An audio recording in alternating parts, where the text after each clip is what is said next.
Thank you from the bottom of my heart for this amazing honor. Thank you, Joanne and the board of Grassroots America.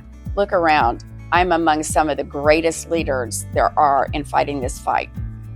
So in 1979, I was a senior in high school. I was in civics class, and the teacher gave us an assignment for the entire semester, and it was a true election, much like we were having that year. Every time she would mention a candidate that was a Democrat, everyone in the class, their hands went up.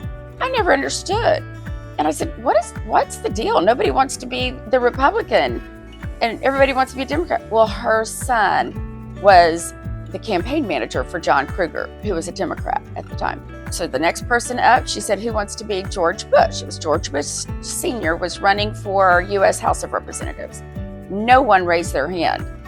Well, the rebel that I was, I raised my hand. So I was now running for him as George Bush. The next one that popped up was Senator Tower. No one would be Senator Tower. None of us knew who any of these people were anyway. I said, well, told my friend, you be John Tower and I will be your campaign manager. Come on, we can do this. The assignment was every Friday we turned in our resources, media, interviews, and radio or television. So I would go home and have to listen to everything each week. I quickly realized, and I remembered the exact day, turning around to my mother and daddy who were having coffee, and I said, why would anyone? I'm trying to understand the Democrats. Why do they want to spend more money on things that these people can provide for themselves? I don't understand why they want to raise taxes. Who does that?